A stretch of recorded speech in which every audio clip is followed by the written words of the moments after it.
마음으로 집중해서 하나님의 말씀을 들을 수 있도록 우리 심령을 성령께서 주장하여 주옵소서. 오늘도 내게 주는 말씀을 아멘으로 받아서 시들었던 내 영혼이 다시 소생되는 시간이 되게 하여 주옵시고 그 말씀이 되게 하여 주옵시며, 듣고 나가면 그냥 잃어버리는 것이 아니라 내 마음속에 박혀 한 주간 내가 세상을 살아갈 때 세상을 유혹을 이기는 힘의 원동력이 되게 하여 주시옵소서. 아멘. 오늘도 주님 담임에 세워주셨음을 감사합니다. 성령님 주장하여 주시옵시고 오늘도 예배를 방해 나타난 사람은 예수의 이름으로 믿으셔서 오직 주의 음성만 들리는 귀한 시간 되게 하여 주옵소서. 아멘. 주님 도구로 사용하여 주시옵기를 간절히 바라며 예수 그리스도 이름으로 기도 올려옵나이다. 아멘. 아멘. 오늘도 복된 자리에 오신 여러분을 주님의 이름으로 환영하고 사랑하고 축복합니다. 아멘. 네, 오래 떨어져 있지만 그냥 이렇게 눈으로 같이 이렇게 인사하면서 한번 이렇게 인사했으면 좋겠습니다. 당신은 복덩어리입니다. 당신은 복덩어리입니다. 복덩어리십니다. 여러분 복덩어리인 줄로 믿습니다. 아멘. 우리 기서에 보면 루시 베들레헴 땅에 돌아와서 이제 시어머니를 부양해야 되니까 이삭을 주러 나갑니다. 이삭을 주스러 나갔는데 그 밭이 보아스 밭입니다. 보아스가 룻에 대한 이야기를 듣고 이렇게 얘기합니다. 너는 내 밭을 떠나지 마라. 이 말은 너는 내 울타리 안에 있으라 이 말인 줄로 믿습니다. 여러분 이 말씀도 오늘 우리에게 주시는 말씀으로 받을 수 있게 되기를 소원합니다. 하나님 울타리 안에 있을 때 우리도 하나님의 보호를 받을 수 있습니다. 그러니까 하나님 울타리 안에 있으면서 밖에 대해서 마음을 품으면 안 됩니다. 수많은 유혹들이 지금 밖에서 우리를 유혹하고 있습니다. 네, 양이 탈선 이리떼들이 지금도 우리를 얼마나 밖으로 나오라고 유혹하는지 몰라요. 그 유혹에 빠져서 밖으로 나가면 당장의 어떤 유익은 있을지 모르지만 우리가 수없이 봐왔듯이 가슴을 치면서 후회한 일이 반드시 생기게 되어 있습니다. 여러분 하나님의 울타리 안에 있으시기를 주의 이름으로 소원합니다. 아멘. 그러면서 룻에게 이렇게 얘기합니다. 너는 내 소녀들과 같이 있어라. 내 소녀들과 함께 은혜를 나누라는 겁니다. 오늘도 여러분 정말로 내 주위에 있는 모든 사람들과 함께 은혜를 나눌 수 있는 복된 여러분 되시기를 바랍니다. 아멘. 이 보아스가 룻을 귀히 여기시지 하나님이 룻을 귀히 여겼듯이 우리 하나님께서 저와 여러분도 귀히 여기시는 줄로 믿습니다. 아멘. 하나님이 귀히 여기는 사람의 특징은 하나님이 귀히 여기는 사람을 나도 귀히 여기고 하나님이 사랑하는 사람을 나도 사랑하는 사람입니다. 여러분 지금 여러분 곁에 많은 사람들을 하나님께서 붙여주셨습니다. 근데 그 사람들을 붙여준 이유는 뭐냐면 그 사람과 은혜와 사랑을 나누라고. 그 사람들에게 은혜를 심고 사랑을 심고 여러분 복으로 거두라고 하나님께서 여러분 옆에 붙여준 복덩어리인 줄로 믿으시기 바랍니다. 아멘. 아이고 목사님 그런 소리 봤어요. 우리 신랑 얼마나 나를 구박하는지 몰라요. 직장에서도요 옆에 우리 상사가 나를 얼마나 괴롭히는지 몰라요. 그게 무슨 내 복덩어리요라고 여러분 하실 줄 모르겠습니다만 그것이 남편이 됐든 아내가 됐든 자녀가 됐든 이웃이 됐든 직장 동료가 됐든 우리 보는 눈이 그래서 그렇지 하나님께서는 그에게 은혜를 심고 복을 심고 사랑을 심고 복을 거두라고 우리 곁에 붙여진 복덩어리입니다. 그걸 볼 수 있는 눈이 열리시기를 주의 이름으로 축원합니다. 누가복음 11장 13절 말씀을 보면 너희가 악할지라도 좋은 것을 자식에게 줄 줄 알거늘 하물며 하늘 아버지께서 구하는 자에게 성령을 주시지 않겠느냐. 이 말씀은 성령이 제일 좋은 거고 성령이 가장 귀한 것이니 이 성령을 구하라고 제자들에게 가르쳐주고 있는 것입니다. 이 말을 바꿔서 말씀드리면 주님은 지금 제자들에게 뭘 주기를 원하시는가 하냐면 성령 주시기를 원하신다는 뜻입니다. 우리가 기도할 때 무엇보다도 구해야 될 것은 성령 충만입니다. 왜냐하면 이 성령에 좋은 것이 다 들어있고 성령 충만해야만이 내가 어떤 일을 하든지 잘 감당할 수 있기 때문에 그렇습니다. 그런데 사실 돌아보면 우리가 이 성령을 구하는 데 있어서는 매우 인색했습니다.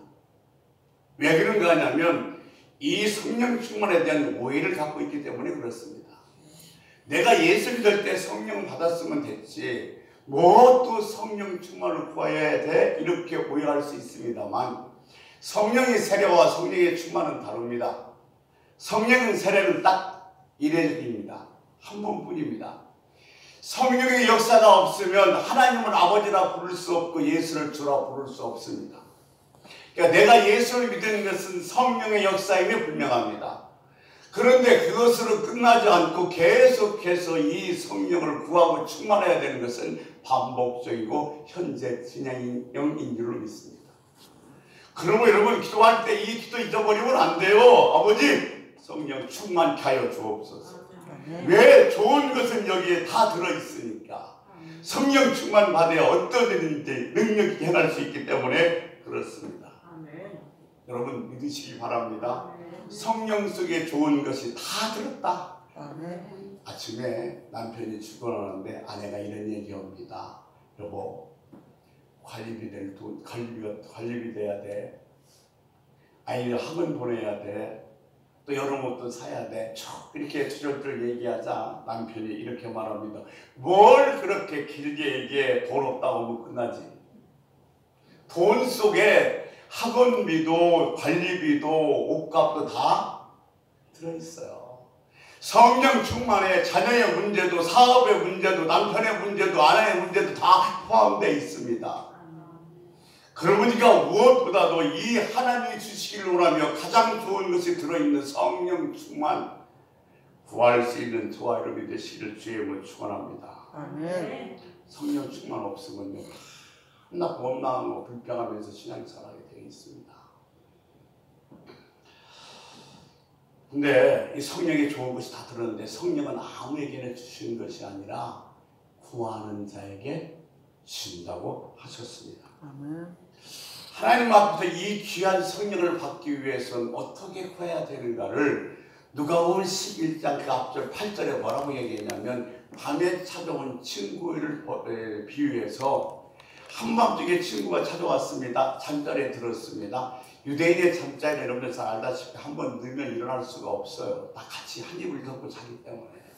그래서 내가 자리에 누워서 너의 부탁을 들어줄 수 없다고 합니다. 그래도 밖에 있는 친구가 계속해서 문을 두드리며 간청하니까 그때 방 안에 있는 친구가 뭐라고 하는가 하면 이렇게 얘기합니다.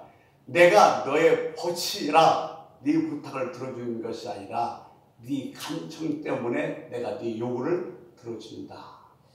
우리가 많이 들었던 말씀입니다. 그래서 그 말씀을 통해서 우리는 끈질기게 기도하면 하나님께서 응답하신다 이렇게 들었습니다. 예, 물론 그렇습니다. 그 말씀도 포함되어 있지만 더 중요한 것은 우리가 하나님에게 정말 구할 때 하나님이 우리가 구하는 것보다도 더 좋은 걸 주신다는 확신이 있으면 믿음이 있으면 기도하다가 중간에 포기할 이유가 없다는 거예요. 하나님은 내가 구하는 것보다 더 좋은 걸 주신다는 이 확신, 이 믿음만 있으면 우리가 기도하다가 중간에 그만둘 이유가 없잖아요.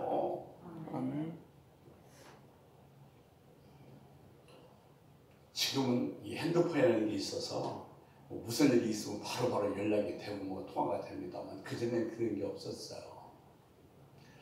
나이 60이 훨씬 넘어서 70이 가까이 되는데 이 노부부가 앉아서 이렇게 찻집에서 커피를 마시고 있는데 너무 정다워 보이고 더 괜찮아 보여서 어떤 분이 찾아서 물었습니다. 둘이 너무 사이가 좋아 보입니다. 지금도 사랑하시나 봐요. 결혼한 지 얼마나 됐어요?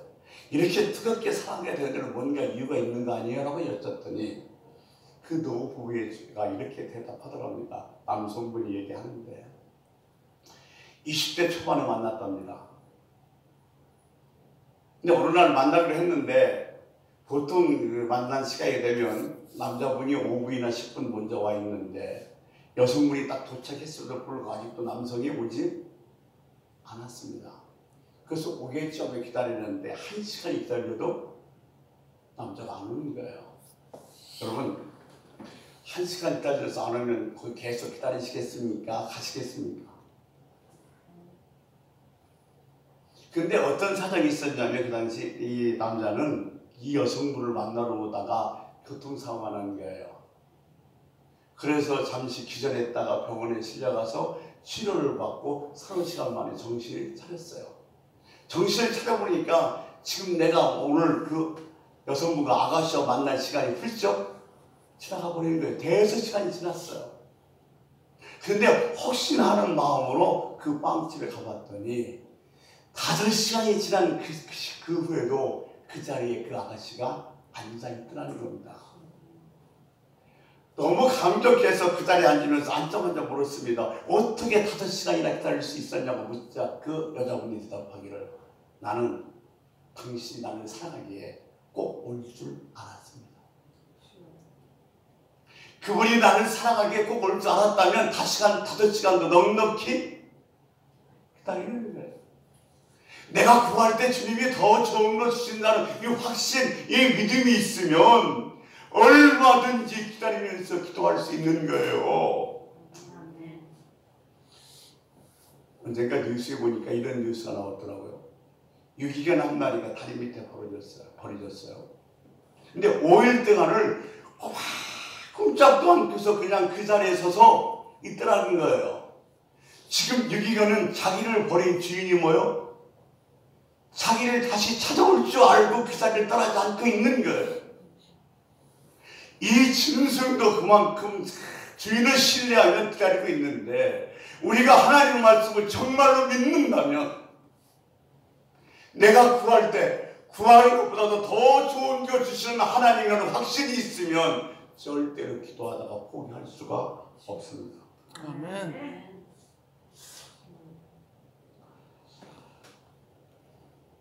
기도 충전하지 맙시다.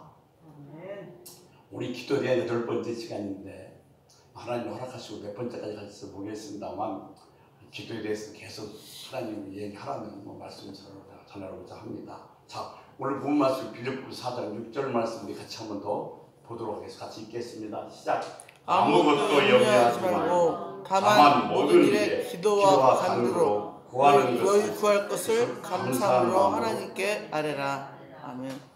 이 말씀이 지금 주님께 여러분 귀하 되고 속삭이는 음성으로 들을 수 있어야 돼요. 염려하지 마라. 기도와 간구와 구할 것을 오직 감사한 마음으로 내게 구해라. 이렇게 속삭이는 음성으로 들을 수 있어야 됩니다. 여러분 오늘도 이 말씀을 듣는 것으로 끝나는 것이 아니라 제가 늘 강조합니다만 먹으셔야 됩니다. 듣는 것 이쪽 귀로 들으면 저쪽 귀로 나가지만 먹으면 그것이 내 안에 박혀서 싹이 나고 또 꽃을 펴서 열매를 맺게 되기 때문에 그렇습니다. 먹으시기를 축원합니다. 아멘. 4년 동안 대학을 좋은 성적으로 졸업했어요.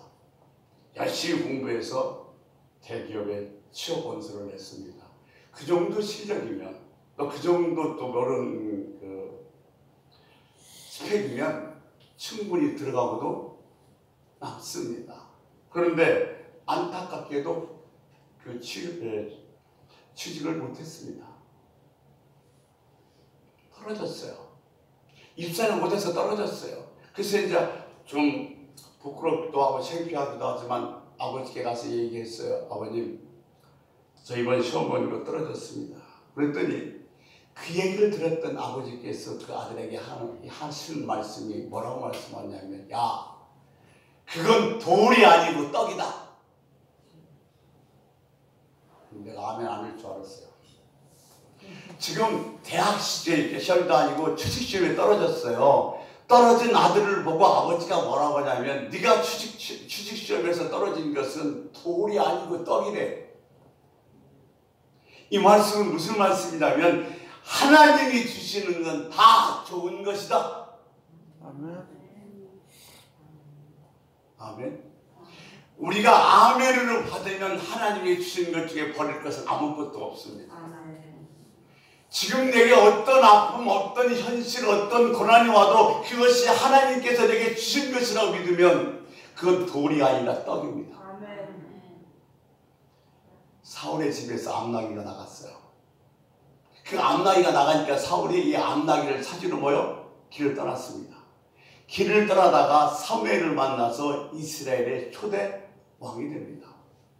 만약에 사울의 집에서 암나귀가 나가지 아니했다면 사울은 이스라엘 나라의 초대 왕이 될 수가 없었어요.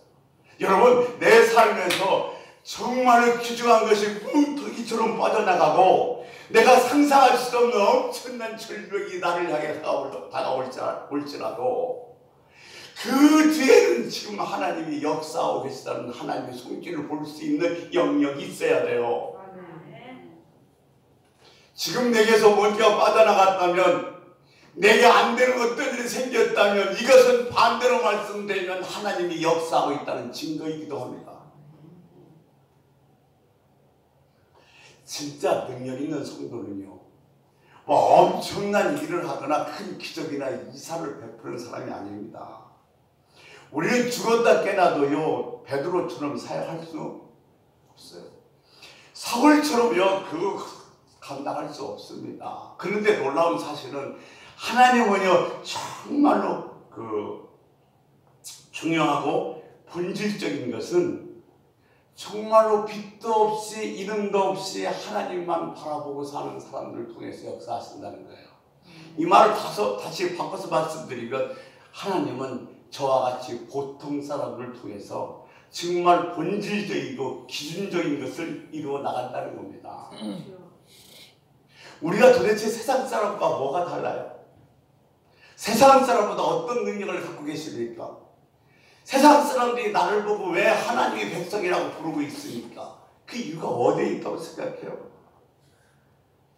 누구처럼 어떤 기적을 일으키고 또 기사가 나고 사실 금식을 몇 번 해서 그런 것이 아니라 아주 작은 것에서 내가 하나님 믿는 사람, 내가 이런 능력이 있다는 사실을 드러나게 하신다는 거예요.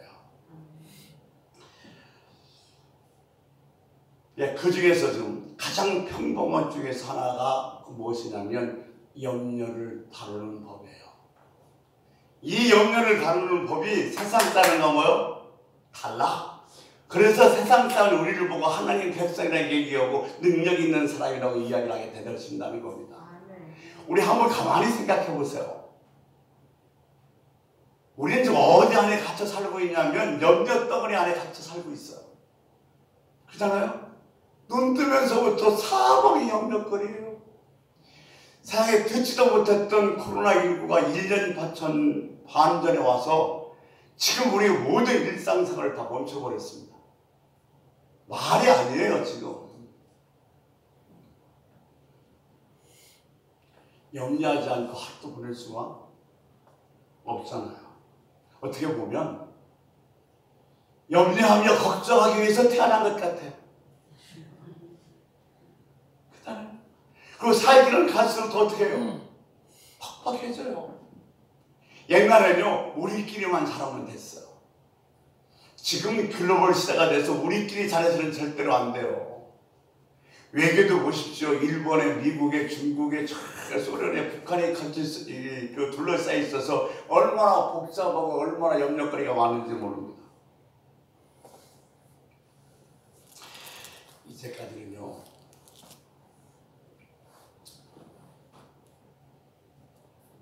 실력이 없는 사람들만 실패한 줄 알았어요. 왜냐면 실력 있는 사람도 펑펑 넘어집니다. 어제까지만 해도 소망이 있고 장래가 있었던 사람이 오늘 좌절하고 실망해서 그냥 삶을 포기하는 것이 오늘날 우리들이 살고 있는 시대예요. 아이 하나 키워보시잖아요. 아이 하나는요, 염려 주머니가 10개 달려있는데요. 이 빚이 어떻게 살았어요? 키우지 어떻게 해야 잘 좋은 대학 보지 어떻게 결혼시키지 염려쯤 보니까 10개 이상 된 거예요. 하지 않고는 살 수 없는 것이 오늘날 우리가 살아가는 실존이에요. 우리보다도 훨씬 더 나은 삶을 살았다. 우리하고는 게임도 안 되는 그런 차원 높은 삶을 살았던 솔로몬도 일평생을 살면서 그 일생을 어떻게 정리하냐면 전도서 2장 23절에 이렇게 이야기하고 있어요. 한번 읽어봐요. 뭐라고 얘기하고 있나? 전도서 안 했어요? 자, 이렇게 얘기하고 있어요. 일평생에 근심하여 수고하셔서 얻은 것은 슬픔뿐이래요. 그러니까 우리와 차원이 다른 삶을 살았던 솔로몬이 일생을 딱 3글자로 정리했어요. 뭐요? 염려, 수고, 슬픔이래요. 이건 대통령이나 농부나 별 차이 없어요.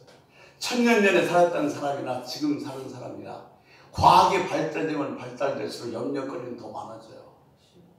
예수 믿는 사람이나 믿지 않는 사람이나 목사나 장로나 집사나 성도나 그 염려를 끌어안고 살아가는 건 별 차이가 없는 것 같아요. 여러분이 나는 하나님 내 가운데 염려는 정복하고 삽니다라고 이야기를 하실지 모르겠습니다만 깊숙이 내면에 들어가 보면 여전히 염려거리를 줄지 않고 하나님 주시는 평강이 없다고 그런다면 나도 세상 사람과 똑같이 염려를 끌어안고 사는 사람에는 분명합니다.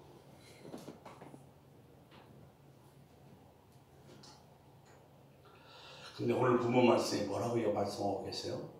아무 염려하지 말고. 이거 돼요? 이거 솔직히 되냐 여러분? 천지가 염려인데 성경 말씀 보면 아무 염려하지 말고. 이거 그냥 하시는 말씀 아니에요? 근데 우리가 분명히 아는 거 하나 있어요. 뭐 하냐면 염려는 아무 쓸데가 없는 것이다. 이걸 알아요. 그렇잖아요? 염려는 뭐냐면 아무것도 정말로 뭐 이럴 것이 없는 쓸데없는 것이에요. 어떤 분이 이렇게 얘기하더라고요. 염려란 자동차 기어를 중립에 놓고 엑셀레터를 막 밟는 거와 똑같대요. 소리는 부릉부릉 하는데 기름은 다는데 차는 움직이지 않아요. 그러니까 염려란 지금 우리들이 시간 낭비요 능력의 낭비에는 틀림이 없습니다. 그런데 그건 알고 있어요. 염려는 다 쓸데없는 사실을. 근데 여전히 염려가 나를 뭐예요? 엄습해와요. 101세가 된 미국의 감리교회 감독인 웰치라는 목사님이 계십니다. 101세 때에 한 기자가 와서 물었습니다. 지금 연세가 101세나 되셨는데 앞으로 살 일이 염려가 되지 않으십니까? 라고 묻자 그때 웰치 목사가 이렇게 대답했대요. 걱정이요? 내가 지금부터 31년 전 70살에 은퇴할 때 하나 기가 막히게 깨달은 게 있습니다. 내가 목사임에도 불구하고 너무나도 많은 염려를 끌어안고 살았다는 거예요. 이미 오지 않을 것도 뭐요? 염려해서 그것 때문에 고민하고 밤새 내가 신경 쓰고 아니 벌어지지도 않았는데 미리 땡겨서 염려했던 걸 내가 기억해서 내가 70대 은퇴하면서 한 가지 결심했습니다. 나는 절대로 염려하지 않고 살리라. 그렇게 31년을 살았는데요. 내가 101세 이후의 삶을 염려한다고요? 천만의 말씀입니다. 염려하지 않을 겁니다. 진리의 말씀이에요. 보세요.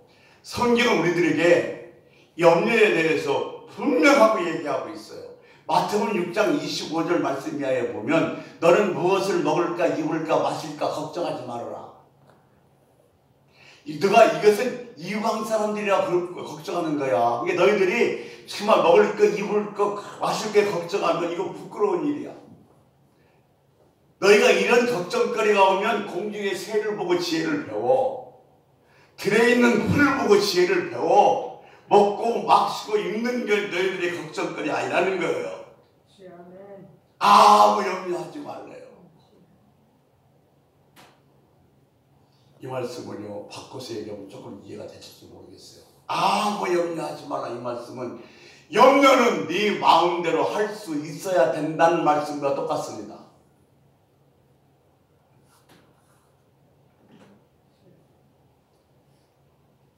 우리 이런 코로나19 백신 맞죠? 이 백신 부작용도 있고요. 또 뭐 이런 그 바이러스 전염병이 더 강해지면 대리가 되겠던 변형 바이러스가 나오면 그것도 다 틀려요. 근데 우리가 늘 염려하고 걱정하는 이 염려의 백신은 기도예요. 이 기도는 부작용도 없고 뚫릴 염려도 없습니다. 자, 그래서 오늘 본문 말씀 내용이 그런 거예요. 우리가 아무 염려하지 않으려면 기도가 백신 기도해야 되는데 도대체 기도라는 게 어떤 것이고 염려를 극복하는 기도의 특징은 어떤 것인가 하면 첫 번째, 이 염려를 극복하기 위해서는 선택하라는 겁니다. 뭘 선택하래요? 아무 염려하지 말고 대신 기도를 선택하라는 거예요. 염려는 수없이 우리를 찾아올 수밖에 없어. 그때 우리가 염려할 것인가 기도할 것인가 선택하라는 거예요.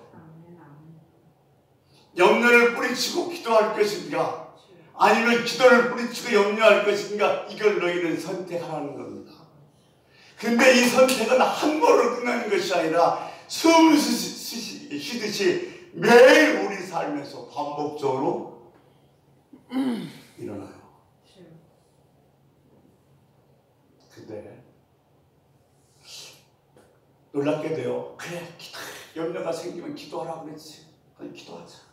근데 기도하기가 어렵다는 거예요.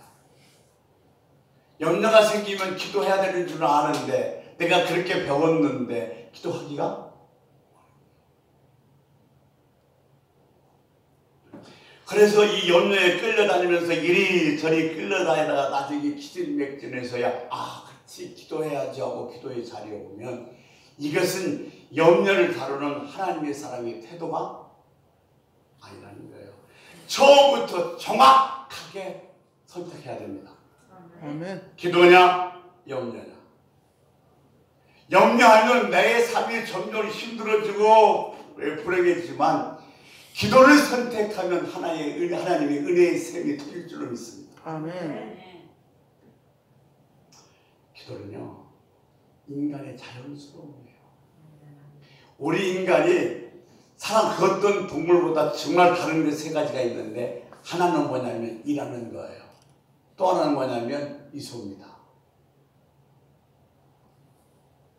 웃는 것이 우리들에게 놀라 우리밖에 웃을 수가 없어요. 우리 집 특권입니다. 제가 오늘 어떤 그 그림 하나를 띄우려고 했는데 내가 깜빡 주목사님 표탄을 잃어버렸는데 제가 이런 예배 끝난 다음에 여러분의 그 핸드폰으로 그 그림 보내드릴게요. 한 시간 그거 보면서 웃으면서 승리하시기 바랍니다. 그리고 또 하나 기도해요. 기도는 우리에게 주어진 우리만이 갖고 있는 놀라운 특권입니다. 저는 지금도 기억나는 이야기 하나가 있어요. 제가 오래전에 그 부흥회 갔을 때 부흥 강사 이런 말씀 하시더라고요. 닭도 물을 마시고 하늘을 쳐다보면서 꼭이요 할렐루야 그러는데 사람이 하나님 감사 기도하자는 사람도 아니라고 닭한테 ud다고 그렇게 말씀하시더라고요. 뭐 은혜 받으라고 하는 얘기겠지만 기도는 우리 사람만이 할 수 있는 유일한 거예요. 아멘. 기도는 언제든지 할 수 있어요. 걸으면서 운전하면서 일하면 언제든지 할 수 있습니다. 기도는 바로 뭐냐면 믿음의 발로예요. 내가 하나님의 말씀을 믿고 있다는 가장 잘 드러낼 수 있는 표시가 뭐냐? 기도라는 거예요. 기도하면 내가 다 뭐라고 듣겠다고 하셨어요. 내가 그 말을 믿으면 기도하는 거고 기도는 우리 믿음의 발로인 줄 믿습니다. 그러니까 여기서 염려할 것인가 기도할 것인가 기도를 선택하는 것이 믿음이라는 겁니다. 근데 우리 현실적으로 생각합시다. 기도해야지.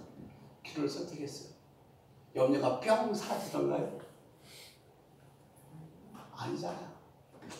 염려만 기도만요. 그죠? 기도하다 보면 또 염려거리가 돌아가지고 아닌데 이래요. 그런데 놀라운 사실은 하나님도 이걸 아신다는 거예요. 우리가 그래 염려하지 말고 기도해야죠. 기도를 선택했는데 기도만 염려만 하고 있는 걸 우리 하나님도 아시고 그 기도조차도 받으신다는 사실.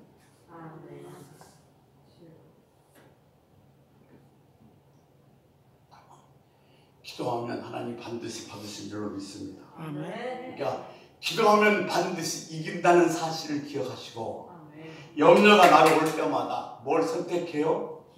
기도를 선택하세요. 염려라는 작은 여우를 기도로 때려잡읍시다. 아멘. 염려는 기도가 잡는다. 아멘. 두 번째 염려를 극복하는 기도의 특징은 발견입니다.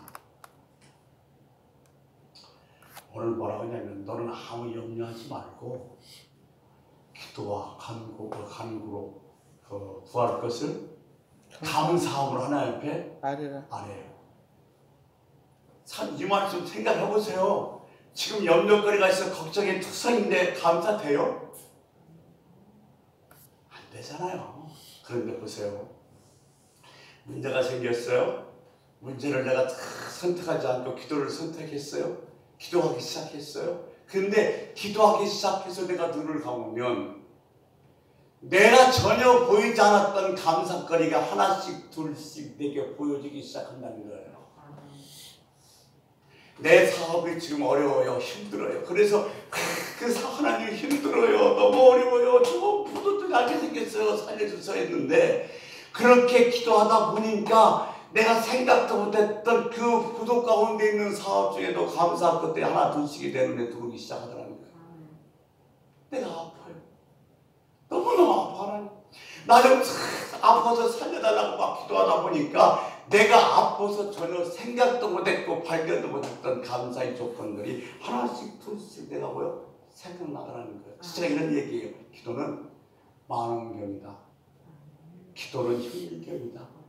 그중에 만원경은요, 저 멀리 있는 것을 멀리서 너무 작아. 그래서 안 보이잖아요. 땡겨서 딱 보고 이만하게 크게 보여요. 그러니까 멀리 있던 감사거리를 내가 기도하니까 이 기도라는 만원경이 끌어당겨서 뭐요? 크게 잘 보이게 해주시라는 거예요. 아멘. 내가 지금 어려워서 하나님께 간절히 기도했는데 기도하다 보니까 이 어려움이 끝나면 하나님이 그 뒤에다 얼마나 좋은 걸 숨겨놨는지 준비했는지 깨달으니까 뭐가 나와요? 감사가 나오자는 거예요. 아멘. 기도는 현미경이에요. 너무 작았어요. 그래서 그것이 감사거리인 줄 내 안에 들어오지도 않았어요. 그런데 내가 눈을 감고 기도하다 보니까 그것이 현미경이 돼서 크게 확대하니까 눈에 안 보였던 감사거리들이 크게 내 눈에 들어오기 시작하는 거예요. 다리 뼈서 기도했어요. 근데 기도하다 보니까 이거 뭐요? 부러지지 않고 빈 게 감사하고 이거 내가 팔이 부러졌으면 밥도 못 먹을 텐데 밥 먹을 것도 또 감사하고 그러니까 이 어려운 문제 중에 이렇게 기도하다 보면 감춰졌던 그 감사거리 하나씩 둘씩 내게 생각나게 한다는 겁니다. 여러분, 내가 감사하는데 어떻게 염려가 나를 이끌어갈 수 있어요? 감사하는 사람에게 염려가 있을 수 없는 줄로 믿습니다. 아멘. 고린도서 4장 2절에 보면 이렇게 얘기하고 있어요. 어떻게 얘기하고 있냐면 같이 읽어보시죠. 기도를 계속하고 기도에 감사함으로 깨어있으라. 여러분, 할 수 있으나 기도하세요. 아멘. 근데 어떤 기도하시냐면 감사. 아멘. 감사 기도할 수 있게 되시길 축원합니다. 아멘. 세 번째, 기도를 이 염려를 극복하기 위해 특징은 뭐냐면 집중하는 겁니다. 오늘도 보면 기도와 간구로 구할 것을 더 무슨 얘기예요? 같은 말이에요. 근데 같은 말을 세 번씩 반복해 쓴 이유는 뭐냐면 집중하라는 겁니다. 여러분, 기도는 집중이 생명력인 줄 믿습니다. 아멘. 다 마찬가지. 어떤 것이 집중이 생명력이에요. 뭐에 집중하는 거예요? 기도. 내 기도에 간구하시며 더 좋은 것을 주시는 하나님께 집중하는 것이 기도인 줄 믿습니다. 아멘. 악한 자라도 좋은 걸 주지 않는, 하물며 하늘에 계신 아버지께서 구하는 자에게 좋은 걸 주지 않겠느냐는, 좋은 걸 주시는 이 하나님에게 집중하는 것, 이것이 기도인 줄 믿습니다. 아멘. 구하라, 찾으라, 두드리라, 이 말씀도 마찬가지예요. 다 집중하는 말씀인 줄 믿습니다. 아멘. 여러분, 감사 기도하세요. 그리고 5분을 하든 10분을 하든 집중해서 해야 됩니다. 아멘. 이런 표현을 써서 죄송하지만 기도가 연불돼서는 안 돼요. 집중합시다. 아멘. 자, 네 번째로 이제 정리할게요. 염려를 구하는 기도의 특징이 뭐냐면 체험하는 거예요. 뭘 체험하느냐? 자, 오늘 본문 7절 보겠습니다. 7절 같이 읽습니다. 시작. 그리하면 모든 지각에 뛰어난 하나님의 평강이 그리스도 예수 안에서 너희 마음과 생각을 지키시리라. 하나님의 평강이 그리스도 예수 안에서 너희 생각과 마음을 지키시리라. 염려를 극복하는 기도의 네 번째 특징이 뭐냐면 이 평강을 체험하는 거예요. 기도했는데 지금 문제거리가 없어진 거 아니에요. 여전히 문제거리가 있어요. 회사는 이태이태해요. 나는 병들어 있어요. 그런데 희한하게 내 마음은 편안해. 편안해. 하나님이요, 우리들에게 응답하시기 전에 주시는 사인이 있어요. 그 사인이 뭐냐면 편안함입니다. 아멘. 여전히 문제덩어리는 있어. 여전히 지금 힘들어. 그런데 이상하게 내 마음은 편안해. 주님이 우리에게 네가 염려할 때 기도를 선택하고 기도를 선택해서 네가 감사거리를 찾고 거기에 집중하고 기도하라고 시키는 또 하나의 중요한 이유는 뭐냐면 이 평강을 체험하라는 거예요. 기분은요, 그 상황이 없어지면 없어져요. 내가 기분 좋았는데 갑자기 기분 나쁜 일이 생기면 기분 좋았던 건 뭐예요? 없어져요. 그런데 우리 하나님의 예수 그리스도 안에서 내게 주신 이 내 마음을 주는 평강은 그 어떤 것도 뺏어갈 수가 없어요.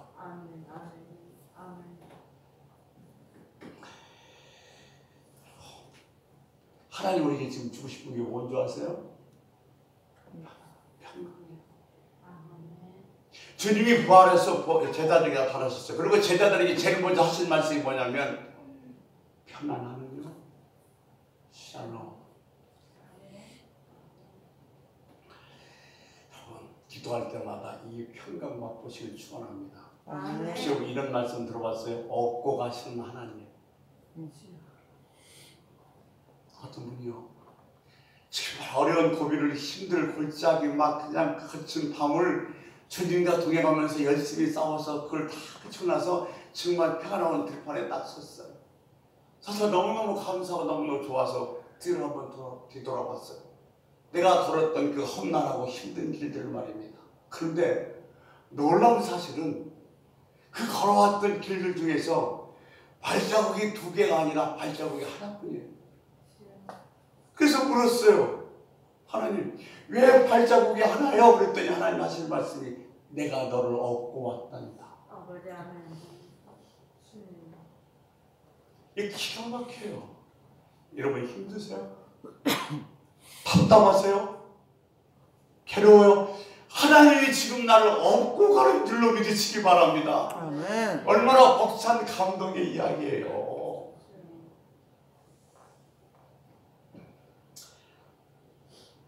이 얘기 말씀 정리할게요.